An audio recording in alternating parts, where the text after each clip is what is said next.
Magandang gabi po sa inyong lahat, mga kabalita. Sa ating bansang madalas subukin ng unos, ang bawat bagyo ay hindi lamang paghampas ng malakas na hangin o pagbuhos ng ulan, kundi kwento ng tapang, pagkakaisa at pagbangon ng bawat Pilipino. Isa sa mga nag-iwan ng bakas sa puso ng marami ay ang Bagyong Tino.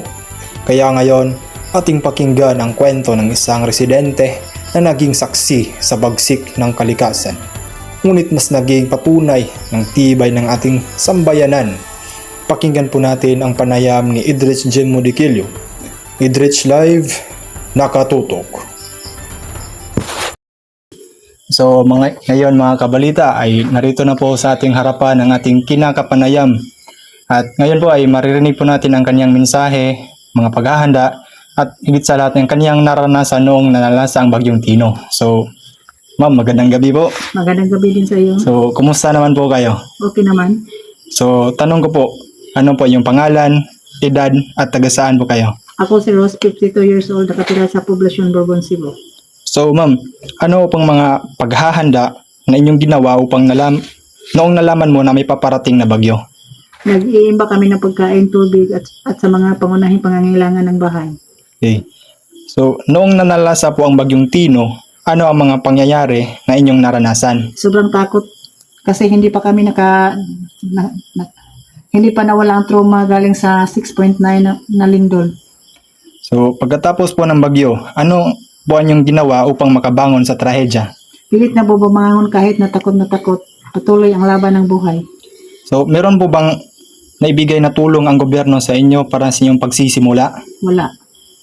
So, pang-anim po na tanong, ano ang mensahe ninyo sa mga taong nawalan ng mahal nila sa buhay at nawalan din ng kanilang mga bahay? So sa mga nawala ng mga mahal sa buhay at mga ari-arian, hindi naman inasahan at walang may gusto na mangyari, pilit na tanggapin at patuloy ang laban. So, ano po ang aral na inyong nakuha pagkatapos po ng bagyo?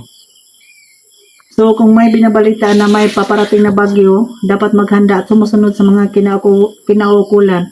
Kung may nagsasabing dapat na mag-evacuate, sumunod agad para maiwasan ang mga sakuna. So, maraming salamat po ma'am at magandang gabi. Walang anuman po.